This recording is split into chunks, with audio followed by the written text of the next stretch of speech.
Pues bien, nuevamente estamos en un episodio más de esto que es el podcast Llamando al Psicólogo. En esta ocasión nos acompaña Luis Gerardo Valenzuela Ayala desde Los Mochis, Sinaloa, un psicólogo que pues vamos a hablar un poco sobre la filosofía de la psicología, su paso sobre la divulgación y también su paso sobre la psicología básica y también el área aplicada.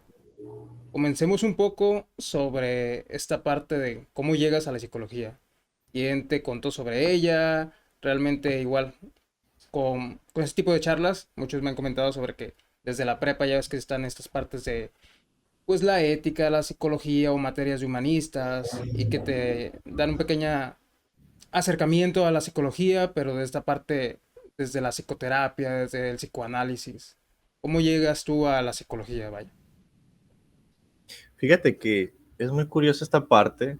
De hecho, pocos amigos realmente lo saben. Incluso tengo muchos camaradas, muchos compas, como solemos decirle por acá.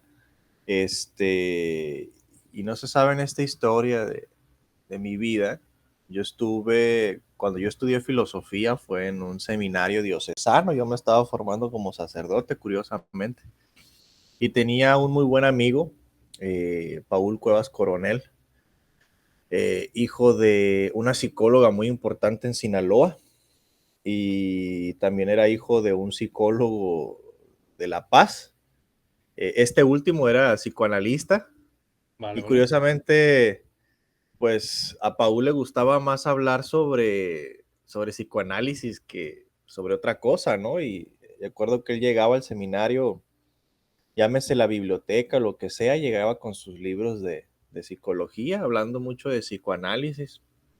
No obstante, en esos mismos libros que nos traían apartados sobre análisis de la conducta, o sea, curiosamente hablaban sobre otras cosas que yo decía, bueno, pues esto es más sencillo, más simple de entender, pues yo me quedaría mejor con esto, ¿no? Vale, vale, vale. Y mi primer acercamiento fue ese, ¿no? O sea, nos hizo tenerle cierto amor a la psicología, Paul, y ese fue mi primer acercamiento a la psicología. Cuando ya salgo acá del seminario, pues decido estudiar psicología de lleno. Y pues bueno, desde el principio me enfoqué más en esta parte de lo científico, ¿no? Porque una de las cosas que me hizo dejar la filosofía, aparte de todo, era que era muy maleable, muy, no sé cómo te lo explico, ¿no? O sea, todo podía ser verdad, ¿no? O sea, como podía tener argumentos a prueba de la razón sobre la creación del universo, el Big Bang, podía tener otros argumentos desde corrientes, por ejemplo, aristotélico-tomistas, que eran Claro, sobre claro, claro. todo teístas, y mis argumentos sonaban bastante bien.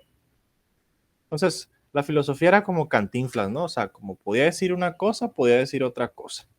Entonces, según yo, me movía a una ciencia con argumentos un poquito más sólidos en ese sentido, ¿no?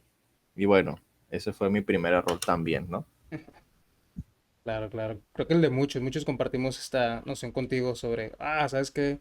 La psicología a lo mejor sí te enseña esta parte que, cómo se comportan las personas o entender a las personas, pero al final de cuentas te llegas a las universidades y topas con pared como de, aguanta, vienes muy, muy carrereado.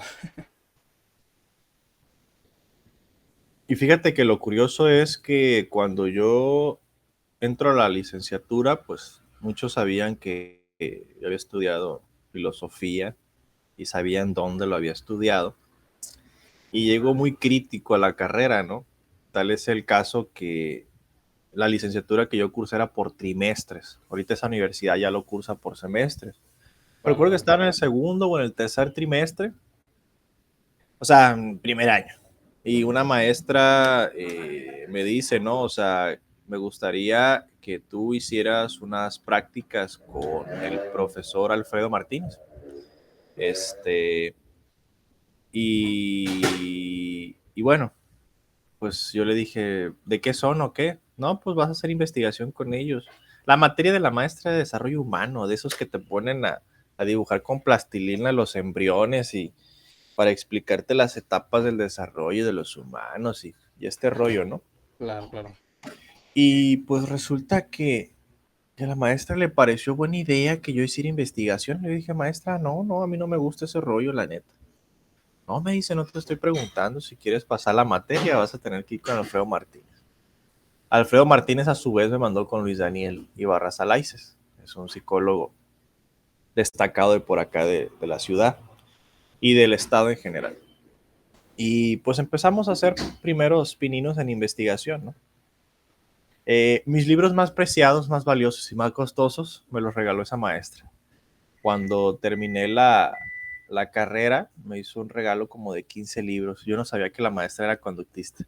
Oh, vale, vale. Eh, Era conductista en sus buenos tiempos. Ya en su vejez optó por ser más humanista, ¿no?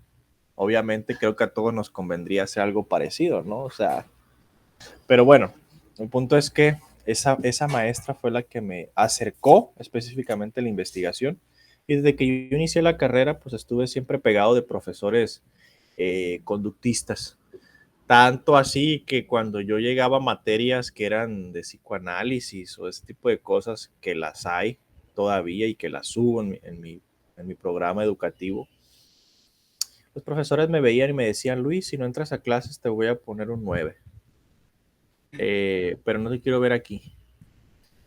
Y yo dependiendo del sapo la pedrada, pues había veces que sí me quedaba, ¿no? O sea, yo quería el 10. Claro, claro. Um, y había otras veces que ya volteaba a ver y ya sabía qué profesor era y pues ahí nos vemos. Mira, Eh, fíjate, las clases de psicoanálisis, pero evitándolo es el estímulo aversivo. sí, yo siempre fue súper mega crítico, ¿no? A grado que en algún punto yo recuerdo una maestra, que la maestra me quiere mucho, pero yo no, la neta, hasta la fecha. Esta maestra me dio la materia de teorías de la personalidad. Hay un libro que es el que se ve, que es el de DiCaprio, un libro amarillito con un rompecabezas y una cabeza, como que la pieza de rompecabezas sale de la cabeza, ¿no?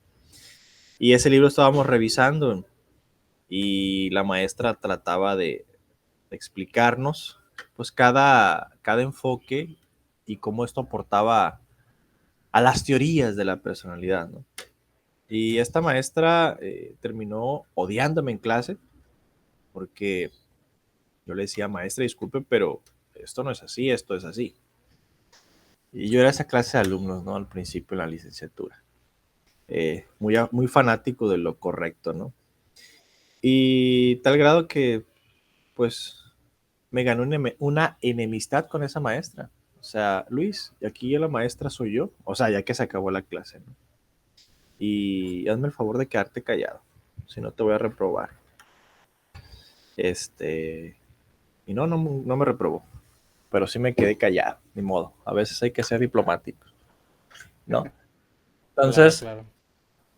en la carrera, pues te topas con maestros así. Yo tuve un profesor muy querido, Sergio Cota, en paz descanse, falleció el año pasado. Él tenía una maestría en terapia gestal y le gustaba mucho el psicoanálisis. Y él nos daba algunas materias de psicoanálisis. Pero él sabía ser muy buen amigo. Él sabía salir con los profes conductistas, él sabía dialogar, él sabía escuchar, era muy paciente, era muy prudente, era muy, muy buen hombre. Y curiosamente, pues ya era un hombre, un adulto, no voy a decir maduro porque no era un hombre de 40 años, pero sí tenía unos 35, 36 años cuando decide formar una familia, Vale, se le, vale. se le muere la hija, a los meses fallece él. Le dio COVID y se dejó llevar por el COVID. Pero es el profesor psicoanalista al único que le he tenido respeto. Lo voy a decir así. Al único que le he tenido respeto. Y pues de esos psicoanalistas ya no encuentras, ¿no? No te escuchan. Esto dijo Freud, esto dijo Carl Jung, esto dijo fulanito de tal, Claro, claro, claro. y alégale. Bien. Pasando al siguiente punto, que exactamente el día que se está grabando este podcast es el Día del Psicólogo. ¿Cómo ves tú la psicología en México? ¿Realmente tiene futuro? Porque está este debate. sobre los analistas de la conducta. ¿Sabes qué? La psicología, ya, déjala a la universidad. Listo, listo. Como te mencionaba, sobre este debate, sobre, ¿sabes qué? A la psicología, déjala ya, que se haga, pues, psicoanálisis humanista, eclecticismo. En cambio, los que se dicen ser psicólogos, o más bien analistas de la conducta, o psicología basada en evidencia, etiqueta X, etiqueta Y, pues vámonos a hacer nuestras propias universidades, vamos a hacer nuestras propias formaciones, o lo que ya pasó en años anteriores, en décadas anteriores, las propias revistas de modificación de la conducta. ¿Qué opinas al respecto? O más bien, ¿cómo ves este barco de la psicología, al menos en México?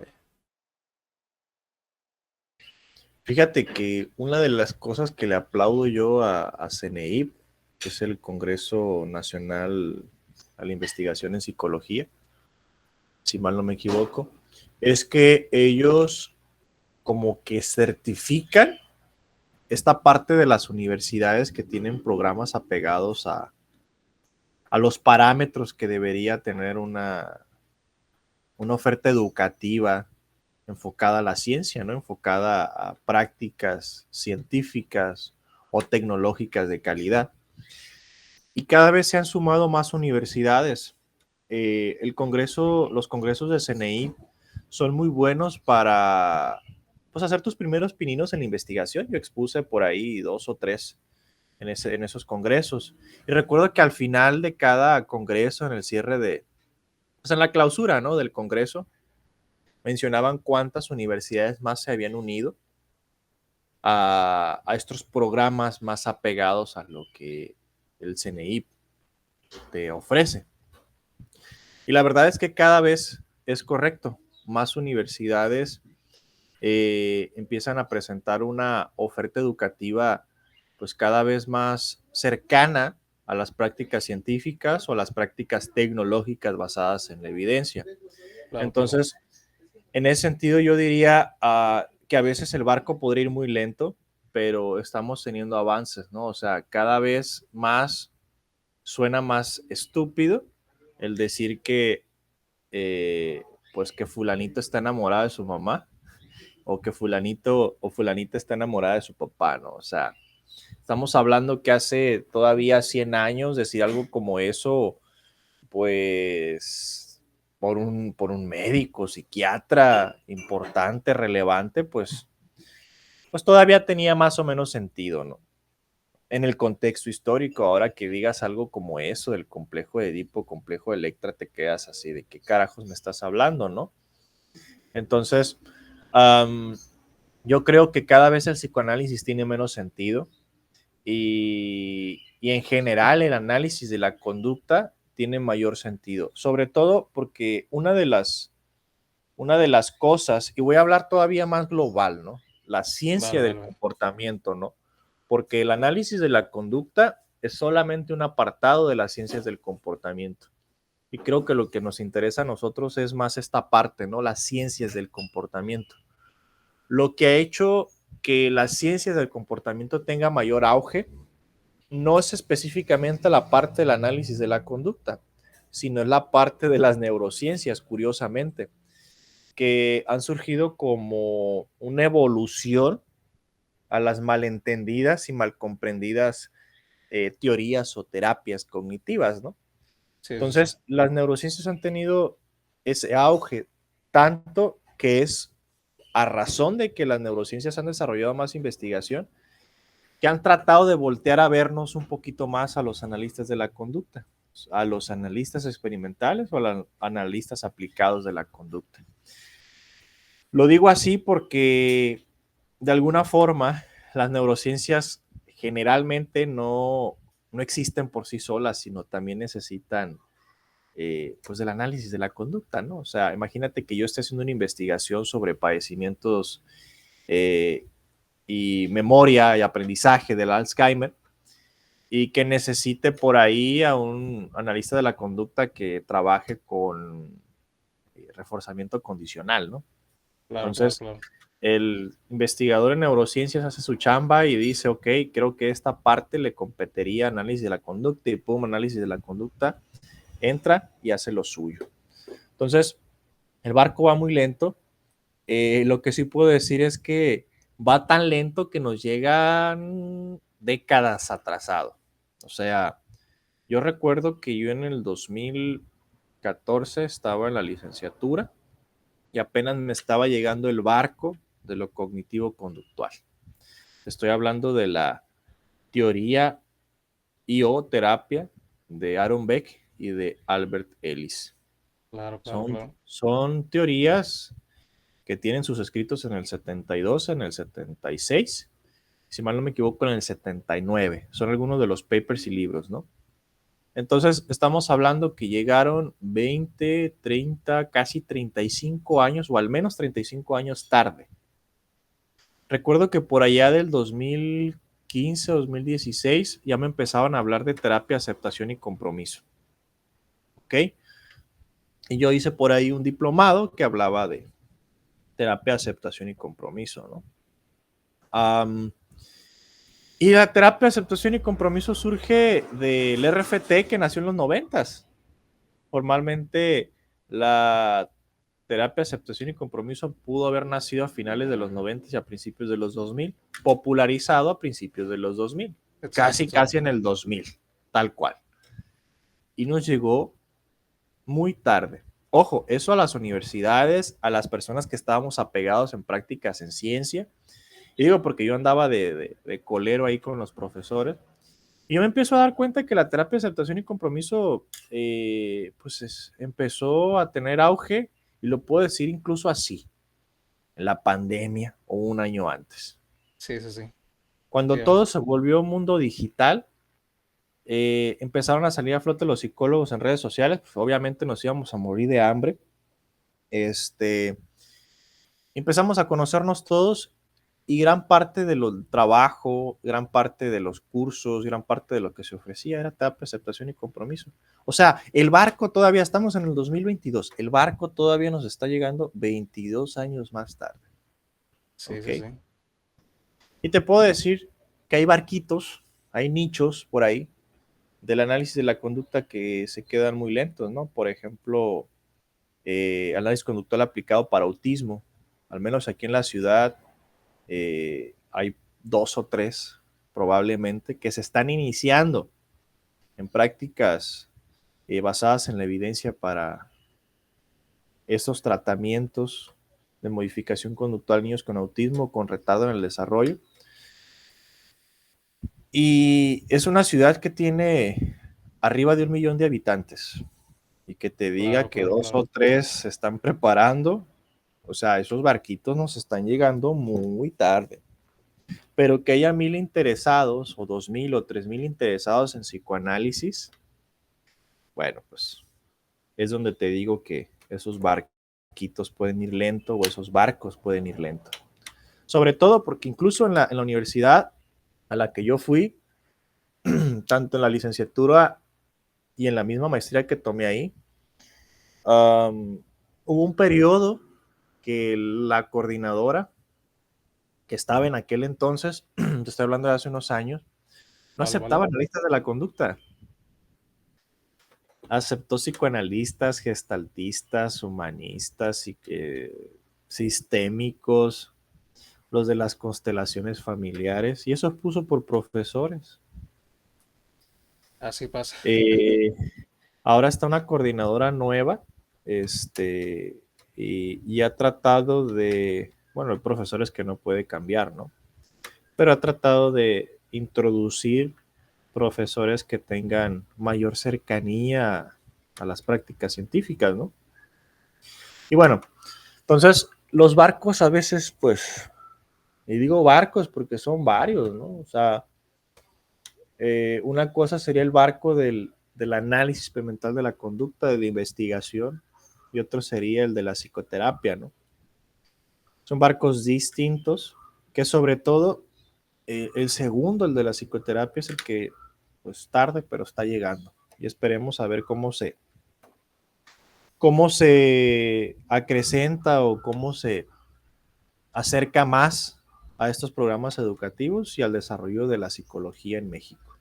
Yo esperaría que al menos, y voy a ser un poquito exagerado, probablemente unos 10, 15 años tengamos planes o programas educativos un poco más cercanos, en su mayoría, a lo que deberían ser. Así es, así es. De hecho, esta parte que comentas, que igual me tocó a mí esta parte de entrando a la universidad, pues yo tomaba muchas optativas en verano y ahí pude conocer a psicólogos o a compañeros, vaya, de semestres más arriba. Lo que me permitió que me decían, ¿sabes qué? Antes los programas de esta misma facultad, en los primeros semestres llevabas análisis de la conducta experimental. Luego esas materias desaparecieron de la currícula en base y pasaron a ser optativas. Y a día de hoy ya esas optativas también ya desaparecieron. Y es curioso porque esta parte científica que comentas de este barquito que llega tarde, pues subió mucho, a menos en redes sociales, gracias a la pandemia, pero esta realidad de, a menos en ciertas instituciones, es como de, ok, vamos a ir reduciéndolas, o no sé si reduciéndolas, pero sí vamos a ir transformándolas y a otro tipo de departamentos inclusive. Bien, ya para pasar a otro punto es, hay por ahí una foto donde tú compartes con el psicólogo Rubén Ardila. Coméntanos un poco esa experiencia, cómo lo conociste, cómo se dio esa foto, vaya. Fíjate que, ya me acordé. Esa foto fue en Jalapa, Veracruz, fíjate. Fue en Jalapa, Veracruz, y se me hace que no fue el único investigador que conocí. También tuve el gusto de hablar con ¿cómo se llama el doctor este? El coordinador del grupo T de investigación del UNAM, el doctor Bachar. No recuerdo su nombre, pero sí su apellido, ¿no? Eh, Recuerdo que en esa foto de Rubén Ardila, eh, el, que, el que me llevó a hacer investigación, Luis Daniel, le hizo varias preguntas al doctor Rubén Ardila, mismas que no le gustaron tanto, ¿no? Por eso salió con esa cara el doctor. Si ustedes Ok, revisaran esa ok. foto, tiene cara de pocos amigos, ¿no? O sea, hicimos fila, era Luis Daniel, si no me equivoco, era también Raúl Fierro y yo, los que nos tomamos la foto. Entonces, las preguntas fueron un tanto incómodas las de Luis Daniel. No las recuerdo todas. Solo recuerdo que le hice una, sí, muy importante, que si él se consideraba positivista, y siguió dando su conferencia, no la contestó. Um, este, pero en ese congreso tuve eh, dos charlas, una con el doctor Rubén Ardila, que fue muy breve, y la otra que fue más extensa con el doctor Bashar. Ellos estaban exponiendo un arreglo experimental en un laberinto con ratas para la toma de decisiones en caso de, bueno, usaron animales no humanos adictos al azúcar, y ellos trataban de hacer un procedimiento que redujera su preferencia por las bebidas azucaradas, ¿no? Y Ok, esto ok. como análogo a las conductas adictivas en animales humanos.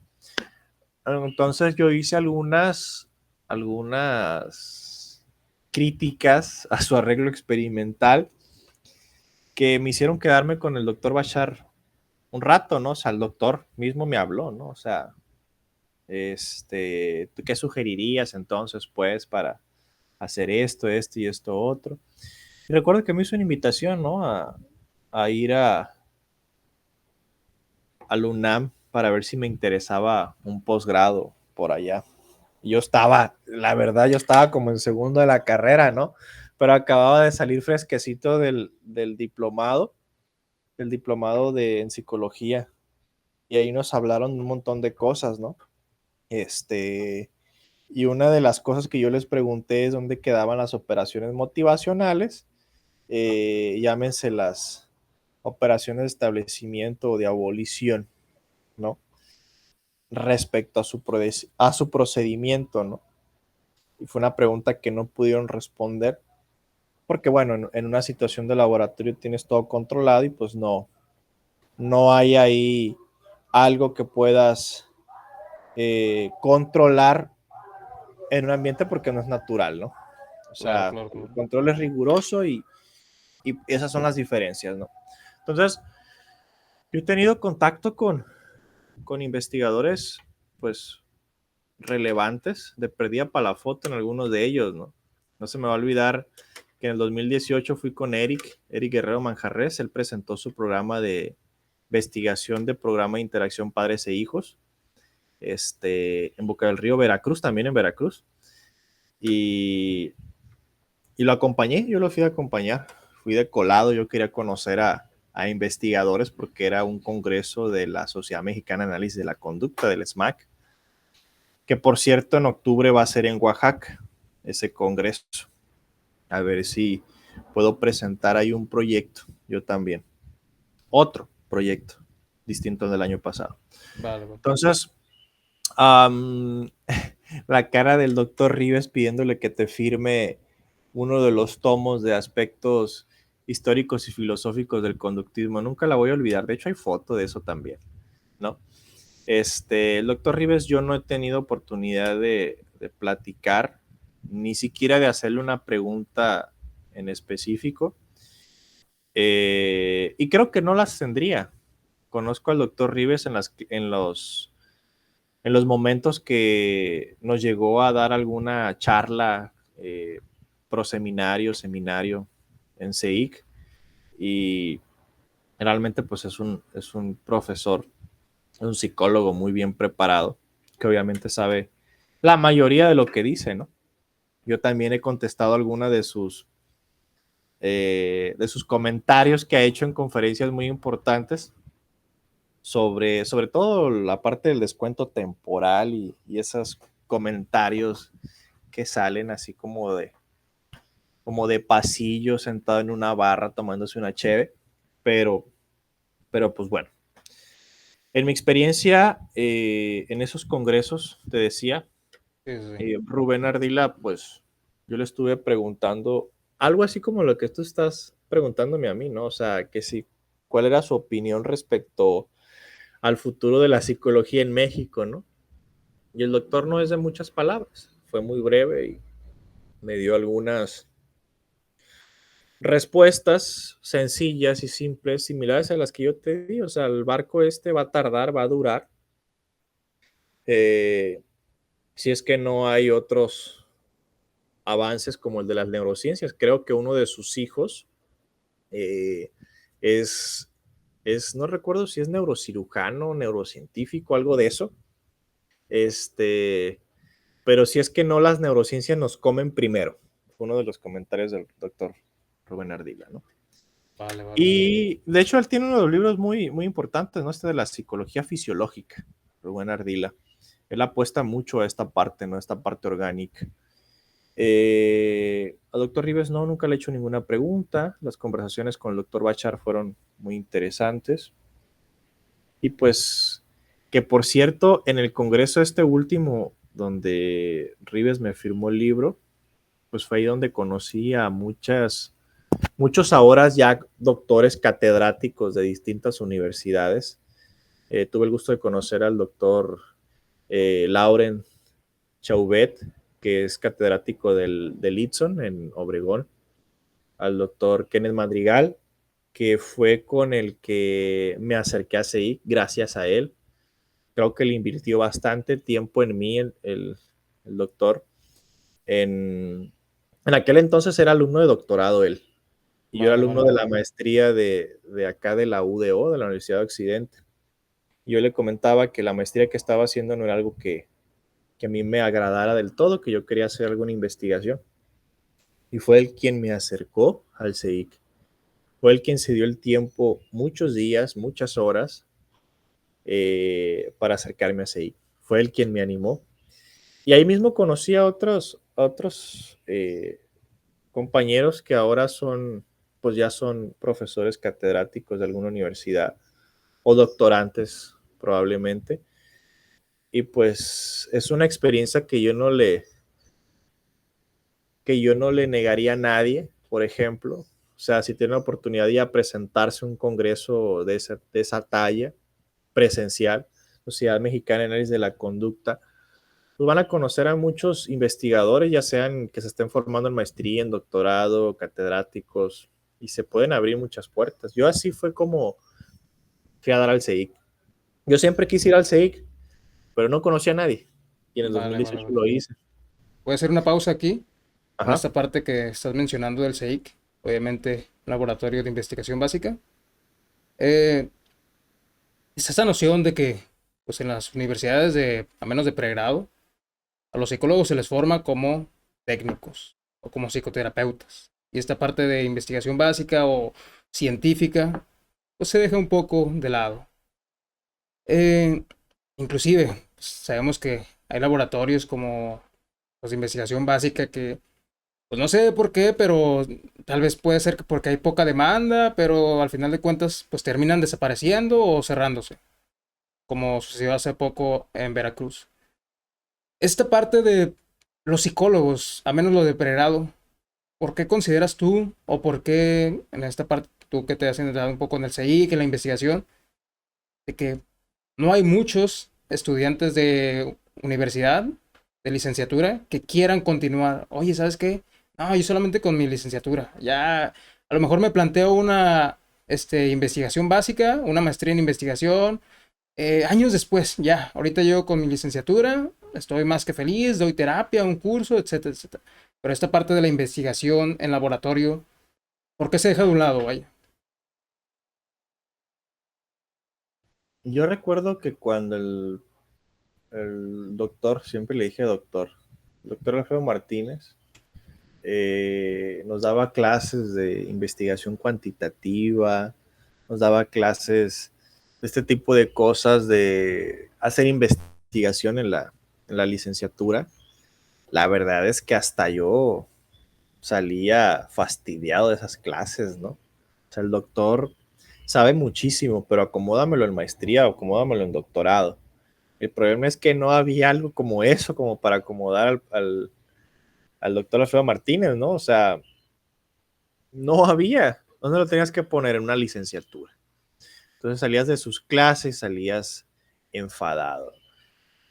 Y luego, pues se la llevaba hablando de lo mismo, ¿no? Campbell y Stanley, el libro de Luis Castro, ya te lo sabías de memoria, ¿no? O sea, y luego en la maestría me dio lo mismo, por cierto, en esa maestría de esa misma universidad, lo mismito que me dio en la licenciatura. Entonces, creo yo que una de las cosas que hacen que cada vez se quiera menos hacer investigación en ciencia básica es esta parte, ¿no? De cómo te dan esas clases, ¿no?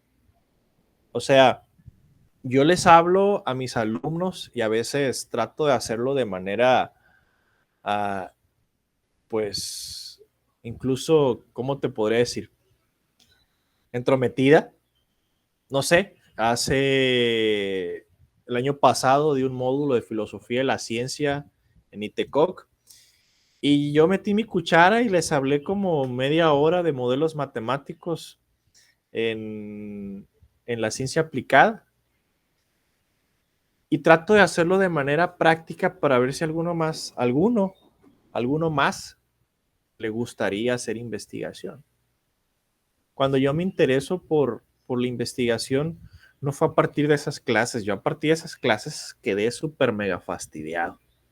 Cuando yo quiero hacer investigación básica es cuando yo en la licenciatura leo, entiendo, voy a congresos, avanzo, sigo leyendo, entro a maestría, sigo leyendo, me dan clases y me siento un tonto, siento que no sé nada. Trabajo en centros de rehabilitación de adicciones desde que estaba en la licenciatura, o sea, yo era voluntario, lo fui por muchos años Vale, y a vale. la primera oportunidad empecé a trabajar en terapias grupales y a la primera oportunidad empecé a trabajar terapias individuales.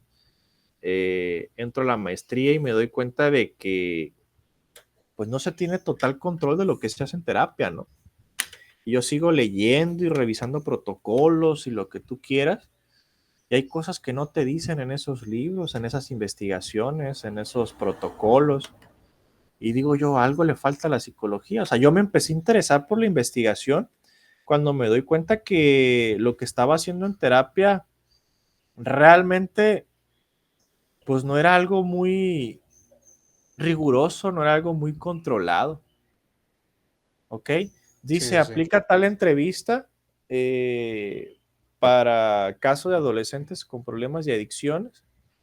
Esta van a ser tu programación para las siguientes sesiones. Esto vas a revisar con los padres, de esto le vas a hablar. Ok, pero a nadie te habla de otras cosas que no se revisan en esos protocolos, ¿no? ¿Cómo lidias con el seguimiento de reglas terapeuta-paciente? Bueno, la doctora Fraxán ya está haciendo investigación al respecto. Eh, ¿Cómo lidias con las autoinstrucciones del propio paciente? Bueno, terapia de aceptación y compromiso está haciendo más o menos algo al respecto. ¿Y cómo lidias con las variables del ambiente que hacen que esa persona pueda seguir consumiendo drogas o no, por ejemplo? Claro, claro.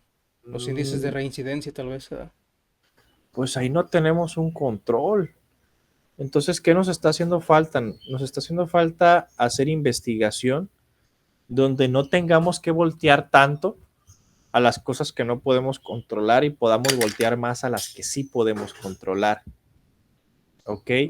Y a su vez aprovechar aquellas cosas que ocurren en el entorno para hacer una modificación dentro de la consulta, por ejemplo. Entonces, Vale, cuando vale, yo vale. me intereso en ciencia básica, no fue por estas clases, no, yo salí fastidiado de esas clases, ¿no? De hecho, hay una charra ahí de uno de los tatuajes que tengo. Luis Daniel, el profesor que te digo, que he referido algunas veces, nos estaba dando una materia larguísima, el nombre larguísimo, que termina en enseñarnos a usar el SPSS. Y recuerdo que estábamos viendo los niveles de significancia y estábamos viendo eh, el cómo funcionaban algunas pruebas psicométricas que utilizaban algunos parámetros, alguno de ellos era el alfa de Cronbach. Y como ya tenía yo varios tatuajes y yo ya me llevaba muy bien con Luis Daniel, era mi amigo, aparte de ser mi profesor. Eso sí, en el salón era mi profe y afuera podía ser mi amigo, ¿no? Me dijo, pero Luis, o sea, nomás no te vayas a tatuar algo como esto, ¿no? O sea, y el Luis de licenciatura, el Luis de pregrado, pues va y se hace el alfa de Cronbach mediante varianzas en la muñeca, ¿no? Entonces, yo de las clases de investigación, no, no, no, no, no, para nada, no me gustaban. A mí lo que me gustaba más es cómo Luis Daniel y Alfredo Martínez me enseñaron a hacer investigación. Una de las primeras fue ejercicio físico en niños de escuelas privadas versus niños de escuela pública. Y lo que hicimos fue tal cual ir a medir conductas de niños jugando. O Vale, sea, vale, vale. una fila de niños, a ver, brinca, cuánto brincó este niño, pum, pum, anotar. Lanza la pelota, anotar cuánto lanzó la pelota el niño. Luego interesarte, decir, tengo que comparar las mediciones de los niños de escuela pública y los niños de escuela privada, sacarles niveles de significancia, observar a nivel global si el conjunto de datos que tengo establecen diferencias, ¿no? Y empezar a indagar mediante entrevistas o encuestas con padres, maestros, etcétera, para ver cuáles son las variables del entorno que pueden permitir algo como esto. Ahora, imagínate de ir a jugar con niños y medir, hacer mediciones de frecuencia, de duración, latencia, magnitud, tasa de respuestas, no. Pero algunas medidas muy interesantes ahí que son utilizadas en análisis de la conducta, luego sacarle diferencias. Es muy diferente a que llegue un profesor y te diga, vas a abrir el libro de Luis Castro, me vas a hacer un resumen de lo que es un diseño experimental, grupo control, pretest, post-test, y me lo vas a exponer en 15 minutos. No, pues, ¿qué pasó? Es algo que no te va a gustar, obviamente. Pero si alguien te enseña a hacer algo como esto, las cosas podrían cambiar demasiado. Luego otra de las ideas de Raúl Fierro fue preguntar si los estereotipos de género generaban cierta ansiedad en alumnos universitarios. O sea, se fueron haciendo encuestas. Nada más eso era la chamba, ¿no? Y Claro, claro, resulta claro. que, pues, según los datos de esa investigación, pues a nadie le genera ansiedad los distintos estereotipos de género, ¿no? Entonces, te empiezas a hacer preguntas así medias metiches y empiezas a buscarle lo divertido a esto. Te empiezas a dar cuenta que hay maneras de hacer investigación. Yo entro a CEIC y me surge una pregunta que nadie, generalmente soy buenísimo para hacerme preguntas que nadie ha contestado, ¿no? Lo difícil es contestarlas, ¿no? Sí, sí, sí. Pero esa curiosidad es la que me ha mantenido a raya. Y yo siempre he dicho, la verdad, es más fácil hacer investigación que hacer psicoterapia. Y me han preguntado muchas veces por qué. Punto número uno, en psicoterapia tratas con personas. Ojo, en investigación, mis investigaciones han sido con humanos, todas. Vale, vale, vale. Pero la responsabilidad del trabajo en psicoterapia no es cualquier cosa. O sea, estás lidiando con otro ser humano, con sus emociones, con su vida privada, con muchas cosas, de las cuales a veces como psicoterapeuta, la verdad, no tienes ni idea de cómo cambiar muchas de esas cosas, ¿no? Entonces, y de ahí cito a Rives, ¿no? O sea, los psicólogos clínicos no saben lo que hacen, dice el doctor Rives, ¿no? Yo diría que más o menos sabemos lo que hacemos. Yo desde que estoy en psicología, como ya te lo platiqué, ¿no? Voluntario o no, he trabajado en psicoterapia, sea grupal, sea individual. Y puedo decirte que muchas veces, en muchas ocasiones, en mis pacientes con adicciones, no sé qué hacer. Y probablemente no es porque no esté bien preparado, es porque realmente no hay investigación que me diga qué es lo que puedo hacer en esos casos. Vale, vale. Entonces, esa curiosidad es lo que me regresó a mí a la investigación. Ahorita estoy trabajando con investigación en ciencia básica. En algún punto pretendo derivar todo lo que estoy encontrando en algo aplicado. Pero no es mi intención dedicarme de lleno a lo aplicado, por ejemplo. Probablemente investigación puente que trate de los hallazgos de ciencia básica, pues más o menos transportarlos a lo aplicado. Probablemente sí, pero ya traigo yo toda una secuencia de proyectos que seguir para llegar a mis objetivos, ¿no? Yo al menos tengo 4 proyectos así en fila, que si van resultando uno a uno, voy avanzando al siguiente paso, ¿no? Ok, ok, ok. Entonces, mi amor por la investigación no surgió de las clases, no surgió de las materias, y una de las carencias que tienen los programas educativos o las universidades es que, uno, no se enfocan al 100% en hacer psicoterapia, ni se enfocan al 100% en hacer ciencia. Entonces llegan alumnos que siguen preguntándose si quieren trabajar de recursos humanos en una empresa, o si quieren ser maestras en el sector educativo, o si quieren ser psicoterapeutas, y que de repente les metas, ¡pum!, un paquete de materias de investigación. Sí, sí, sí. Uy. Entonces, yo diría que si se va a hacer eso en los programas educativos, se buscaran formas estratégicas de enseñar las cosas, ¿no? O sea, no hay necesidad de meternos en tanto rollo. Cuando en licenciatura, pues los alumnos no saben qué ondas con eso, ¿no? Y en maestría, si dice uno, quiero hacer investigación, bueno, pues ya te estás ahorcando solo, ¿no? Sí, sí, sí. Y ahora sí, hay que entrar en los modelos matemáticos, entra al lenguaje de programación y paquetes estadísticos, éntrale mucho al inglés, entra al laboratorio. Bueno, pues ahí porque uno se está poniendo la soga al cuello solo, pero la licenciatura donde no sabes no sabes a dónde quieres ir. Yo veo que muchas de estas materias, no que se eliminen, sino que se busquen formas más estratégicas. Yo, por ejemplo, diría que en lugar de meter un método de investigación cuantitativa y hablarte ahí de Luis Castro y Campbell Stanley, pues esa hora o esas 4 o 3 horas que te dan a la semana, no sé, te llevas a todos los alumnos y haces una práctica, no sé, en la cancha, los pones a brincar a todos, no sé qué se te ocurre. Claro, Ya claro, claro. vamos a sacar las diferencias significativas entre cuánto brinca un hombre y cuánto brinca una mujer. Pues estaría muchísimo más divertido, ¿no? Sí, sí, sí.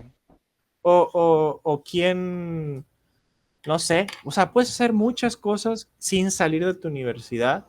Es más, sin salir del salón de clases, puedes hacer muchas cosas, ¿no? Entonces, yo pensaría que esos profesores que son unos cracks para eso, pues acomódalos en maestría, acomódalos en doctorado. Ahora, en universidades como la UNAM, pues ahí te ponen la soga al cuello tú también solo. O sea, desde licenciatura sales siendo un crack en investigación, pero porque le pusiste las pilas. O sea, te enseñan las materias los mismos profesores de maestría y doctorado, pero los alumnos de la UNAM ya saben que van a la UNAM. O Sí, sea, no, exacto. no, los alumnos de la UNAM ya saben a qué van. El Los nivel de alumnos, exigencia, exacto, sí, sí, sí. exacto, ¿no? Y deja tú, peor aún, hay alumnos que de fuera que van y se anotan a la UNAM. A la licenciatura estoy hablando, ¿no? O Sí, sí, sí, sea, sí, sí. sabes a lo que vas.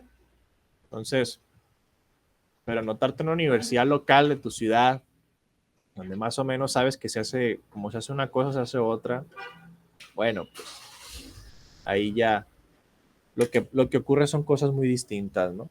Así es. Pues bien, voy a hacer una pausa con esto. Eh, Esa parte que comenzabas desde un principio, que a lo mejor tú no llegaste a la investigación por todo este macheteando la información, sino que, ¿sabes qué?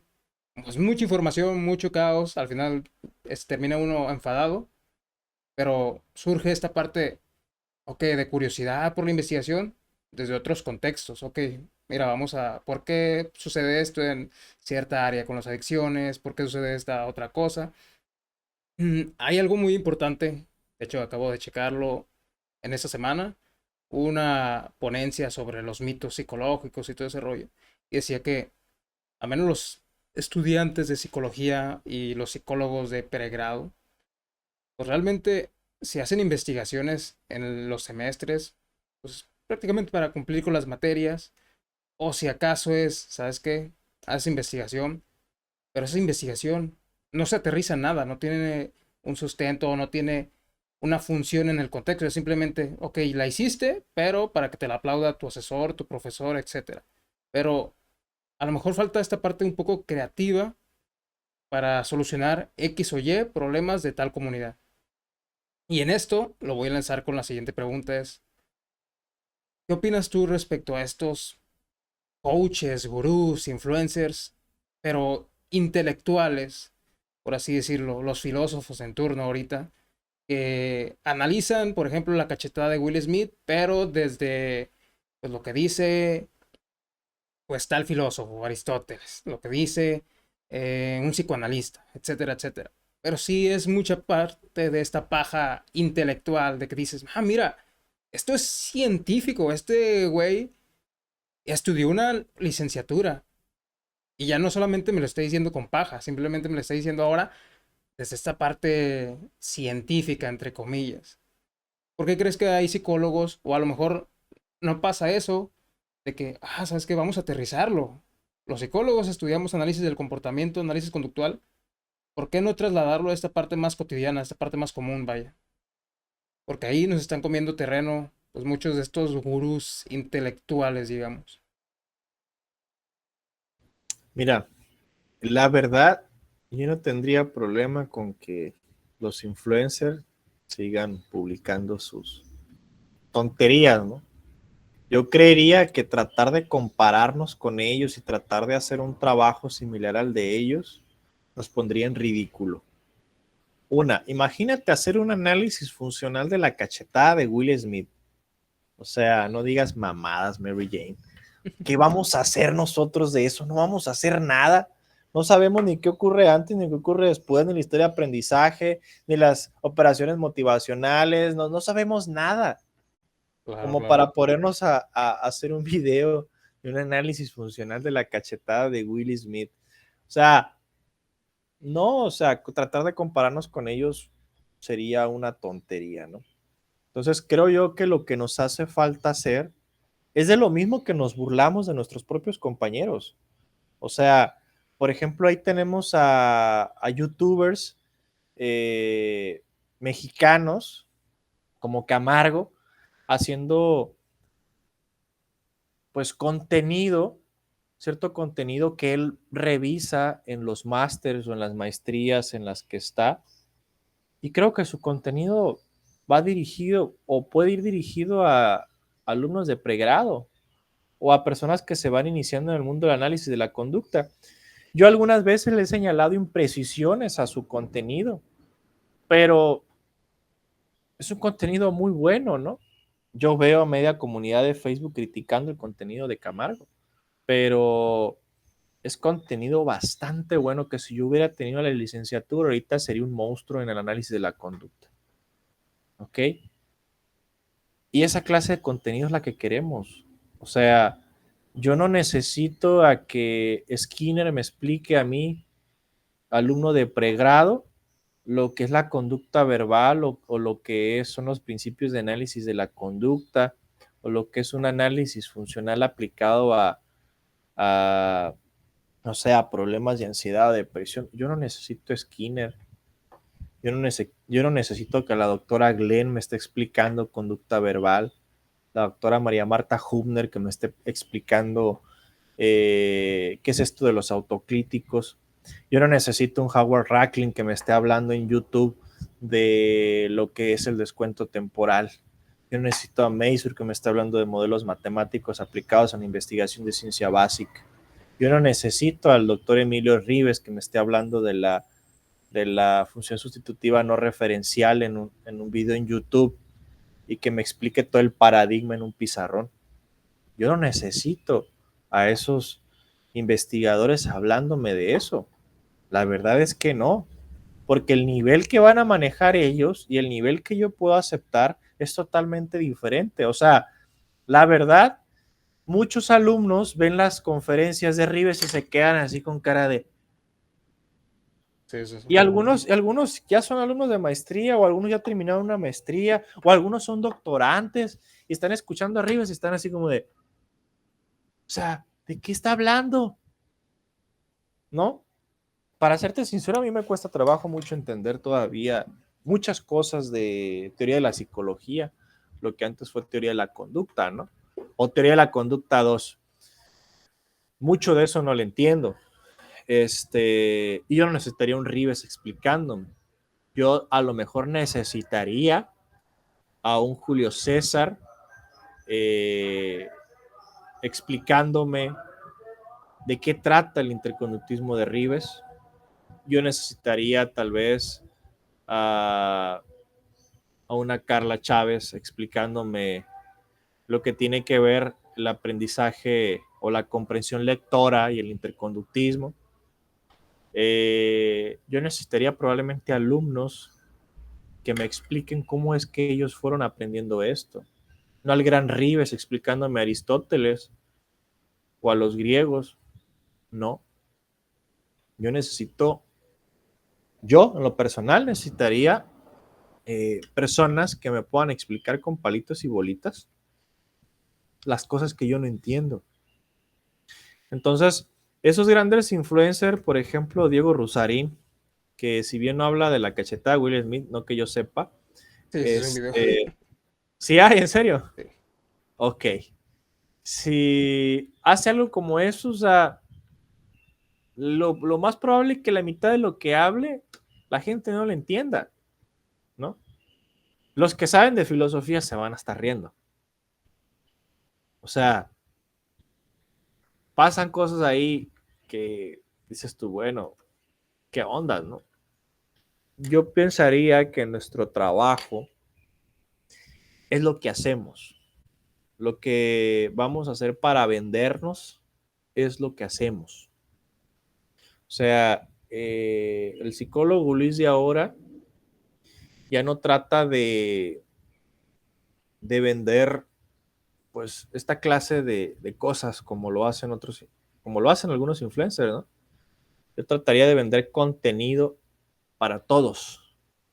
Que bueno, uno de los lemas de mi página es ciencia para todos, ¿no? O sea, y en ese sentido, y una de las frases más importantes de mi proyecto en promoción y divulgación científica es una frase de Skinner, ¿no? Mucho más importante que hacer uso de la ciencia es fomentar el amor a realizarla, ¿no? O sea, la promoción y la divulgación.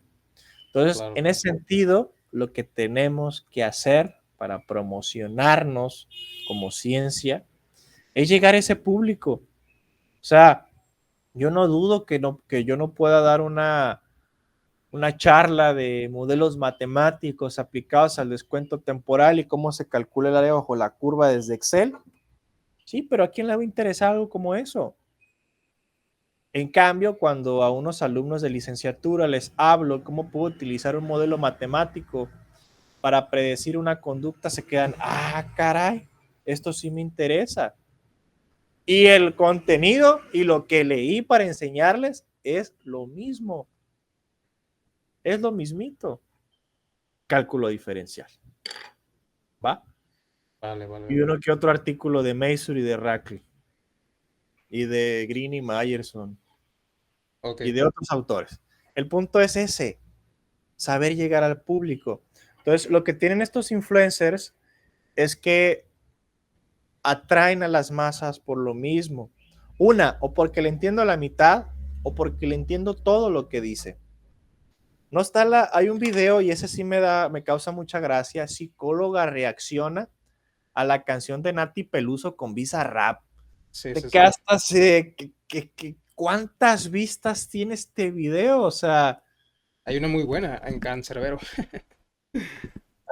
o sea, fíjate lo que te estoy diciendo. Y lo único que hace es wow y poner caras y ese tipo de cosas y te quedas, ok, esto vende, ok. ¿Por qué? Porque a la gente le gusta, bueno, una de las cosas que les gusta es el morbo, ¿no? Otra la curiosidad, otra es lo que desconocen y otra es lo que conocen por completo. Claro, Entonces claro. yo pensaría que nosotros como psicólogos lo que tendríamos que vender es aquel contenido que está al acceso del público que queremos llegar. Por ejemplo, si yo hablo con mucho tecnicismo, ¿a quién le va a importar? A nadie. Y a los que le podría interesar están ocupados leyendo esos libros. Probablemente a los alumnos de pregrado les interesaría más escucharme hablar, decir del descuento temporal explicado con palitos y bolitas y decir, wow, esto está padre, me llama la atención. Que yo dar una charla en un congreso internacional de mi trabajo de las tareas experimentales y la manipulación que hice con los ensayos de cada tarea.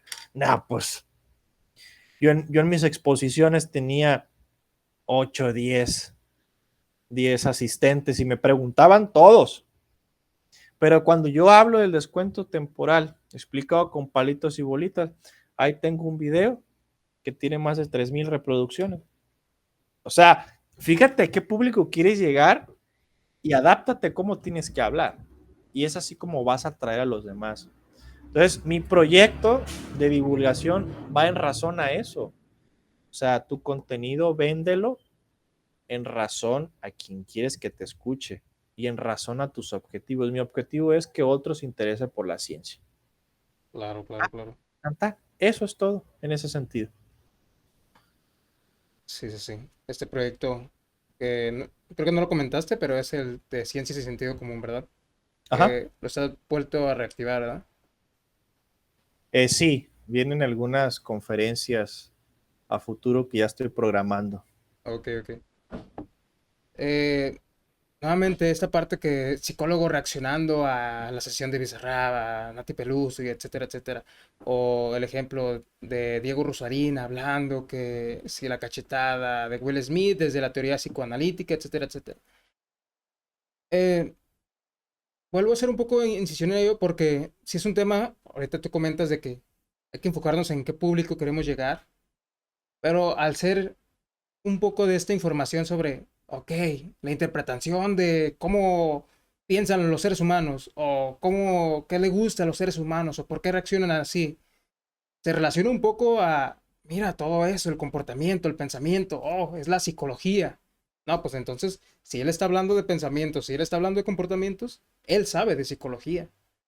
Y en cambio, los psicólogos que sí estudian y que sí saben un poco más de esta psicología crítica, esta psicología basada en evidencia, tal vez, como lo mencionas, están ocupados leyendo otras cosas, están ocupados haciendo sus investigaciones, pero ¿qué pasa con estas personas o público en general? ¿Se tiene que resignar a escuchar a este tipo de coaches intelectuales, a este tipo de gurús? ¿O qué puede hacer el psicólogo basado en evidencia para llegar a ese público? No, pues imagínate un Eric Acevedo, uno de los psicólogos más trabajados en el gimnasio que conozco, hablándote en un chorcito en la orilla de la playa, análisis conductual aplicado, pues obviamente va a vender, ¿no? Yo te puedo decir, ¿no? O sea, a veces tienen más interacciones mis fotos en el Instagram que mis publicaciones relacionadas a la ciencia, ¿no? Y esto se debe a la forma en la que vendemos a la ciencia. A mí me gusta mucho generar polémica con los comentarios que hago, porque eso atrae, eso cuestiona y eso hace que más personas te sigan. Por ejemplo, cuando digo que a los psicólogos no les interesa hacer investigación y que a los terapeutas, bueno, que a los psicólogos básicos no les interesa la psicoterapia y que a los psicoterapeutas no les interesa hacer la investigación, o sea, y hago algunas críticas al respecto, surgen muchas preguntas, surgen muchos cuestionamientos. Y a mí me interesa saber qué es lo que opina fulano personaje que está haciendo esta crítica, ¿no? A mí me interesa seguirlo. Entonces, yo te puedo decir que mucha gente en Facebook, no hablo de mi página, hablo de mi cuenta de Facebook, que ya he decidido que la voy a utilizar únicamente para lo académico. La mayoría de los que tengo amigos en Facebook, la mayoría, más de la mitad, probablemente podría decirte que incluso el 70% de ellos son alumnos, son psicólogos, son maestros, son docentes que se han interesado en los comentarios que he hecho en algún punto, en el contenido que he vendido en algún punto, y están atentos al morbo de lo que voy a decir. Claro, claro, ¿Ok? claro. Entonces, creo que una de las formas más interesantes de venderte es eso, ¿no? O sea, hacer contenido que pueda llamar la atención. Yo no digo que los dejemos hacer lo que hacen, sino que, pero tampoco como que les estemos haciendo competencia, ¿no? Sino más bien, tú y yo probablemente vimos la reacción de la psicóloga a la canción de Nati Peluso en Bizarrap. ¿Qué te dejo? Nada, me reí un rato, me pareció interesante, me pareció morboso. Pero que alguien te diga que el mentalismo no es necesariamente dualista, para alguien que está estudiando y se está letrando en el antimentalismo, le generaría un boom y dice, pues quiero saber más al respecto, ¿no? Y estaría más al pendiente. Y no solamente fue una impresión de haber visto un video, de haber leído algo, sino que el morbo de escuchar la crítica completa, el argumento completo. Entonces, yo es algo de lo que me he dado cuenta, al menos en esto de las redes sociales, ¿no? O sea, tú Claro, puedes claro, claro. publicar algo que genere morbo y que sea un boom, que esté en la lista del top 10 de lo más visto en YouTube, pero va a desaparecer. En cambio, si vendes contenido que haga preguntarte, que haga cuestionarte, que genere curiosidad, que quieras seguirlo. Yo, por ejemplo, miro un video de un coach y hablo de un coach de ejercicio que dice, no hagas este ejercicio así, hazlo así. pues yo a mí me interesa, me intriga saber qué más va a decir este personaje, pues lo sigo. Pero, por ejemplo, si veo un video, rechaza a Chavo porque parecía que vendía cocos y al final llegó en un Corvette y la rechazó por interesada. O sea, tú ves ese video 10, 15 segundos por morbo y lo desapareces y ya nunca jamás lo vuelves a ver y ya no le tienes ningún interés en ello. Claro, claro, claro. Pero cuando ves un contenido que te hace cuestionarte, es ahí donde te provoca el morbo de seguir a estas personas. Y te voy a decir una cosa, yo me he encontrado alumnos que me han dicho, yo me anoté en fulano curso que ibas a dar por tal comentario que hiciste en Facebook alguna vez.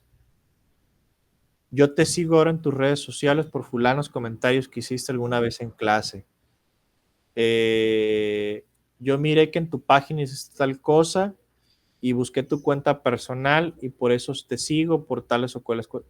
Eso lo he escuchado más de 20 veces. O sea, ida o vuelta. Claro, Que claro, hice claro. un comentario acá y que me fueron a seguir a un curso. O que hice un comentario en el curso y fueron a venir a seguir a las redes sociales. Entonces, creo que ese contenido, el que te hace cuestionar, el que te hace dejar preguntas por un rato, es el importante. Ok. Y bien, ya para terminar con este podcast, esta charla, ¿qué consejo les dejarías a estos psicólogos, ya sea que te escuchen y que lleven a lo mejor su materia de humanidades en la prepa o psicólogos que van ingresando apenas a la licenciatura? ¿Qué consejo les pudieras dejar a ellos? Voy a tratar de ser breve, ¿no? Este, si lo que quieren es dinero, que busquen otra carrera. Si lo que quieren es saber cómo funciona la conducta, les espera muchos años de aprendizaje. Si lo que quieren es dar psicoterapia, pues les espera formarse de manera adecuada y esto no va a ser ni barato ni va a requerir poco tiempo. Va a ser costoso, va a requerir una formación adecuada. Lo que sí es que esta parte de interesarse en las pequeñas cosas es lo que nos hace a todos interesarnos cada vez más en un tema, ¿no? O sea, son nuestras experiencias las que nos hacen elegir ciertos rumbos de nuestra vida y creo que esas experiencias que ustedes tengan o ese primer contacto que tengan con la psicología va a ser clave a la par de lo que van desarrollando mientras van aprendiendo de psicología para enfocarse en cuál sería su trabajo ideal. Ahora bien, lo que sí digo y lo vuelvo a repetir es una carrera larga. Es una carrera larga que si requieres dar psicoterapia, pues va a necesitar más que una formación de pregrado. Va a necesitar cursos de actualización, diplomados, probablemente alguna maestría. Va a requerir mucho trabajo ahí. Si lo que te interesa es el desarrollo de la ciencia, pues vas a tener que encontrar las personas adecuadas para no salir corriendo de ahí. Porque también hay tutores que de repente no me ha tocado ni escuchar de ninguno cercano, pero de repente hay unos tutores que agarran sus alumnos como maquiladoras nada más, saquen su proyecto, su artículo, el tutor es el segundo autor del artículo y los que siguen, ¿no? A mí Sí, no me sí, ha sí. tocado nada de eso. Afortunadamente he tenido un tutor muy bueno, excelente, que ha tenido toda la paciencia del mundo, al igual que mis compañeros de laboratorio. Entonces, el chiste es estar en el momento adecuado, en el tiempo adecuado y con los recursos adecuados. Entonces, si lo quieren hacer porque es más fácil, yo recuerdo que muchos compañeros decían que porque era más fácil estudiar psicología que una ingeniería, pues depende de qué es lo que quieres hacer, ¿no? Exacto, exacto. Si quieres tu título de psicología para que te den trabajo, te pueden dar trabajo en cualquier lado, o sea, por ejemplo, en fiscalía, si tienes una licenciatura, la que sea, ya entras. Si no tienes una licenciatura, no entras. En los bancos, si tienes una licenciatura, entras, si no, no entras. Entonces, si tu objetivo es pues, tener una licenciatura ahí fácil, pues sí, estudia psicología. Y ya te vas a un banco que te paguen muy bien, de banquero. Pero si lo que quieres es trabajar en la psicología, el trabajo es difícil y requiere esfuerzo, dedicación y tiempo. Así es, así Entonces, es. pues bueno, esa sería mi opinión. Ok, perfecto. Pues nada más que agradecerte por esta charla. Ya la estaré compartiendo en redes sociales. Y pues para seguirte en tu página en Ciencia y Sentido Común. Ajá, mi página de divulgación es ciencia, punto y seguido, sin sentido común. Y Así bueno, es. en mis redes sociales también pueden encontrar como L. Boyack Horseman Valenzuela para servirle. Perfecto. Pues nada, muchas gracias, Luis. Nos estamos en contacto.